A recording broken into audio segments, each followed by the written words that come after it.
என் பிள்ளையே, நீ எப்போதோ செய்த கரும வினையை இப்போது அனுபவிக்கின்றாய். ஆனால் அதை விரைவில் தீர்க்கப் போகிறாய். இப்போது நீ செய்யாத ஒரு தவறுக்கு உனக்கு யார் சாபமிட்டாலும் அந்த பாவம் அவர்களுக்கே சேரும்.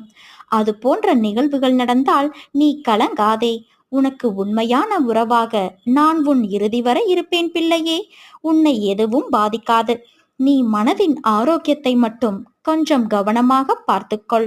துஷ்டர்களிடம் வாதாடாதே. எதையும் நிரூபிக்க முயற்சி செய்யாதே. பொறுமையாக இரு. உன் தந்தையான நான் உன்னோடுதானே இருக்கிறேன்.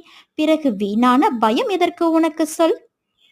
காலம் போடும் கணக்கை நினைத்து குழம்பிக் கொள்ளாதே. உன் தந்தையான நான் உனக்கு ஒரு கணக்கு வைத்திருக்கின்றேன். பயம் கொள்ளாதே குழந்தையே. நல்ல கணக்குத்தான் வைத்திருக்கின்றேன். விரைவில் உனக்கு அது புரிய வரும். நீ நம்பிக்கையோடு இரு. நல்லதே நடக்கும்.